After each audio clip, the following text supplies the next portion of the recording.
The big street, with its cafes and shops and people, was behind them now. They walked slowly. It was quiet. Away from the cars and the noise, Kim was excited. She held onto Dave's hand. They were in a narrow street of tall houses and small shops. They heard a radio through an open window. A woman singing. Kim stopped and listened, but she did not understand the words. Her Spanish was good, but not very good. It was the 4th day of their stay in Barcelona. Kim and Dave were 17. They had the same Spanish teacher at school in Liverpool, a big town in England. "Do you want to talk Spanish?" their teacher said. "Well, go to Spain." There were 8 of them from the same school on this holiday. They went to school every morning and talked Spanish. Then, in the afternoons, they usually went out by bus and saw something in Barcelona. Important buildings, famous pictures, old photographs. Something new every day. Today, Kim and Dave were not with their school friends. Dave did not want to go by bus. He wanted to look round the old town. Not the famous buildings, not the big shopping streets with the banks and cafes and bookshops. He was interested in the little streets behind the old market. The dangerous old town, people said. But Dave was not frightened. "There are dangerous streets in Liverpool too," he said. "You can't see a town or its people only from a bus. It will be exciting." They did not try to remember the names of the streets. They did not have a street plan. At every corner, they stopped and looked. Then they came to an interesting little street. It was very narrow, very old, they thought. Dave took a photograph. Kim looked up. The houses were very tall. The windows up there were in the sun. But down in the street, it was dark. They came to a little open place with 2 or 3 trees and sat down. It was quiet. Suddenly, there was a noise in one of the houses. A door opened, and a man in a black shirt and jeans ran out. He stood at the open door and looked back into the house. Then he ran across the street. "Is he coming over here?" Kim asked. There was something frightening about the man. Dave did not answer. The man ran to the corner and looked around. Then he ran away. "He put something in that rubbish bin." There were shouts from the house. A second man ran out into the street. He had long hair and dark glasses. He stood in the road and looked round. "Perhaps he's looking for that man in the black shirt," said Dave. "And look! He's got a gun!" Kim looked. Dave was right. The long-haired man ran across the street and went round the corner. "Let's get away from here," Kim said. "I don't like this." But Dave was excited. "Let's go and have a look in that rubbish bin," he said. There was a brown box in the bin. Dave took it out and opened it. A small white bag fell out. "Drugs," he said. "We'll take this to the police." "Can I see?" Kim took the little white bag and held it in her hand. She was suddenly very frightened. She looked round. Behind them, there was a man, there, under the trees, watching them. The man moved. Kim looked at the bag in her hand. Suddenly she knew.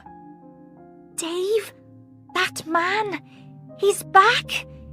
He's here!" she said. The man was very near them now.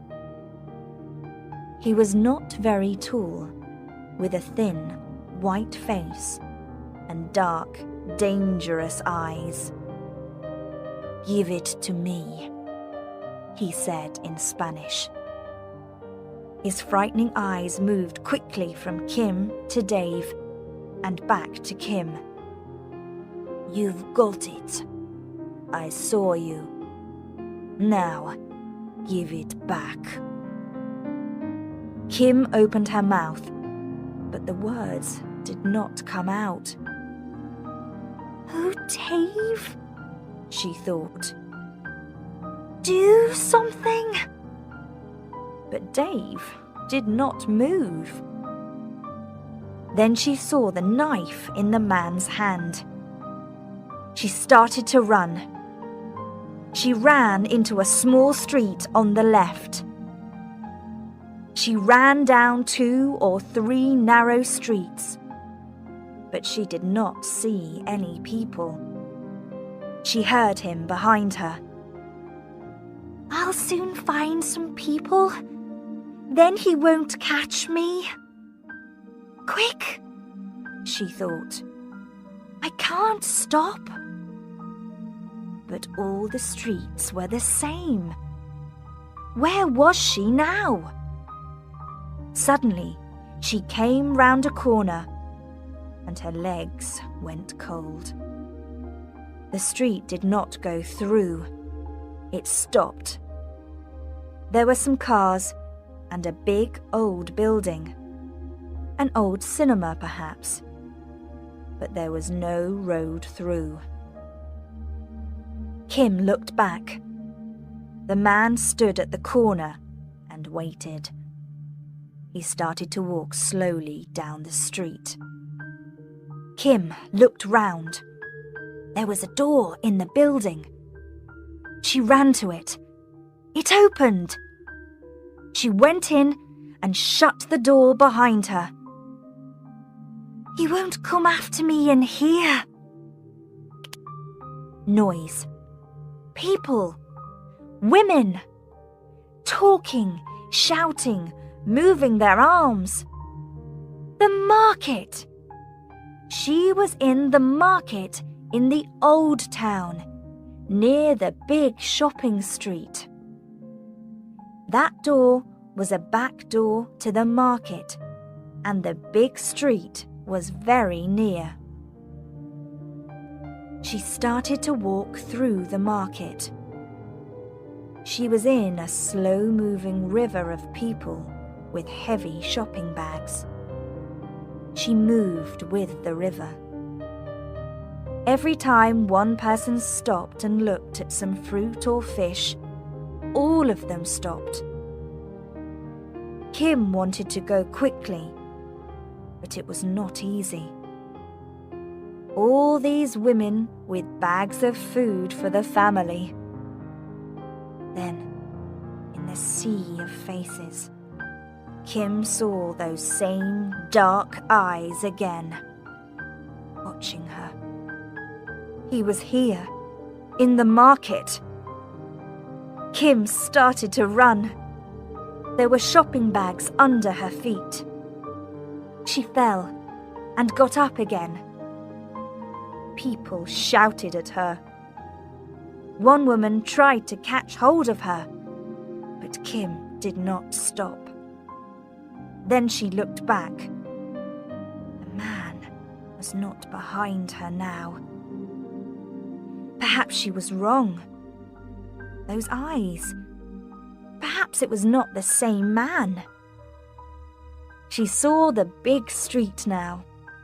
She saw the sun and the trees. Suddenly, a hand came down on her arm and held onto her. "Are you Kim Steele?" the woman asked. She was tall, about 30. She had a friendly look. Kim did not understand. "Yes," she started to say. "But how do you—" Then, in the woman's hand, she saw a photo, and in Spanish, the word police. "I'm Inspector Lozano, but please call me Anna." The policewoman smiled. "Your friend Dave found us. He's in the car. Come with me." Kim sat in the car with Dave. There was a man with Anna. He had long hair and dark glasses.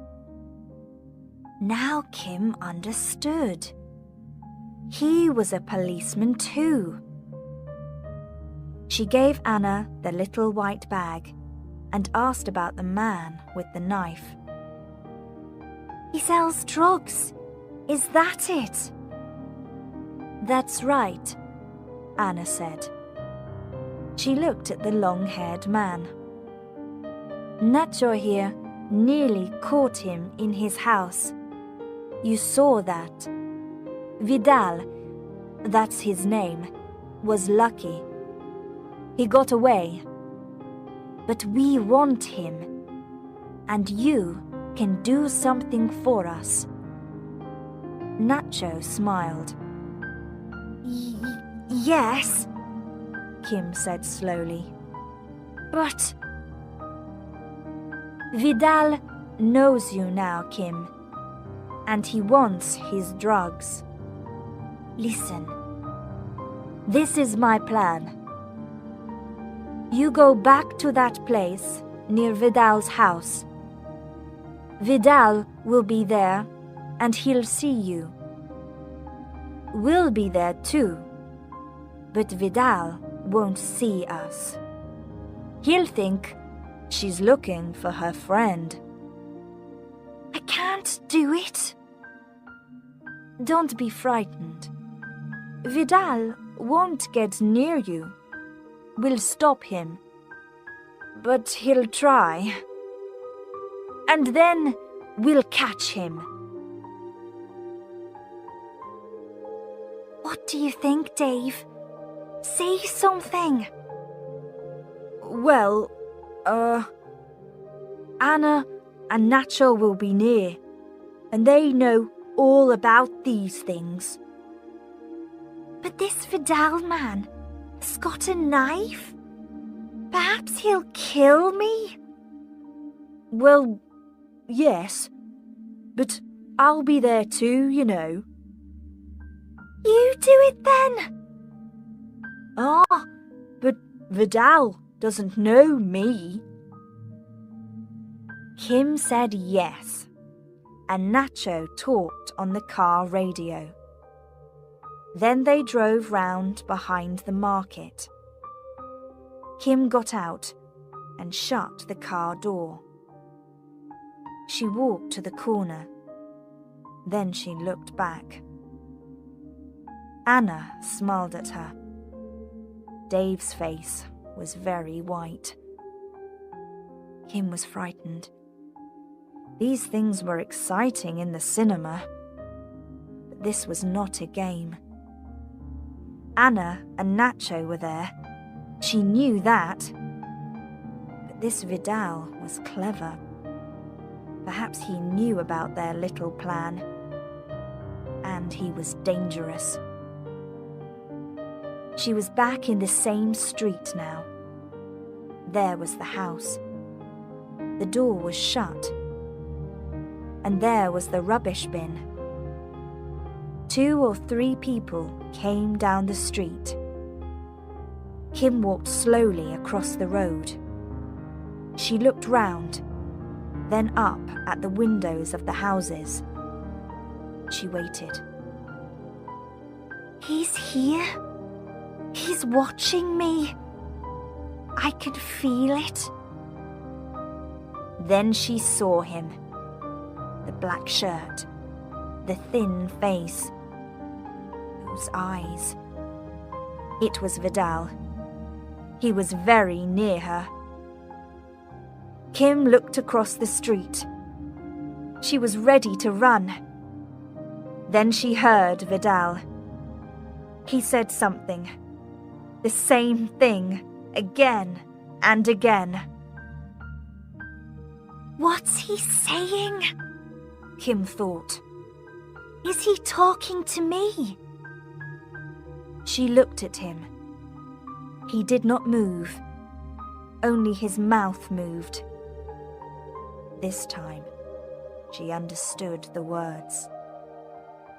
Give it to me, or you're dead, he said. A car drove round the corner very quickly and stopped. Anna and Nacho jumped out. They held guns. Anna shouted, "Police! Don't move! We've got guns!" Vidal suddenly jumped at Kim and caught her. Kim tried to hit him, to get away, but he held onto her hair. He was thin, but strong. Then she saw the knife. "You'll be sorry, Vidal," Nacho shouted. "You can't get out of here. Think, man. Throw the knife down and take your hands from the girl." But Vidal held on to Kim. He shouted to the police, "Get back in the car, or I'll do it." He held the knife near Kim's face. She shut her eyes. Time moved very slowly. She saw a face at the window of one of the houses across the road. Anna and Nacho moved back to the car. Their guns were ready, but Vidal stood behind Kim. "You're coming with me." Suddenly, there were excited shouts from behind the police car. It was Dave. He ran across the street. What's he doing? Kim thought. Does he want to see me dead? Anna tried to stop him. Come back! This man is dangerous, she shouted. Dave ran to the rubbish bin. He stopped, took the bin in his hands, and held it up over his head. Then he threw it. The rubbish bin went over Kim's head and hit Vidal. Rubbish fell round his feet. He fell. Kim quickly took the knife from his hand and threw it away. There were excited shouts. Kim looked up. It was Anna and Nacho. He's all yours now," said Dave. Nacho held Vidal's hands behind his back and took him away. Kim fell into Anna's arms.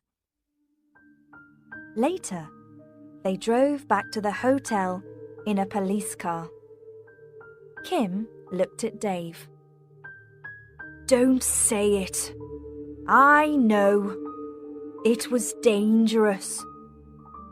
But I saw the bin and I thought, well, you know, I wanted to do something. I see these things in the cinema. There's always a strong man. Today, I was the strong man."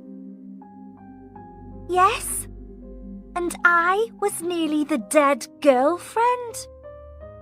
You see a lot of them in the cinema too." "Let's not think about it, Dave. It's not important now. The important thing now is, what are we doing tomorrow? We didn't see all of the old town today. Let's go out again tomorrow afternoon. Have a walk round. You can't see a town only from a bus, you know." "I'll go for a walk with you tomorrow. To the bus stop."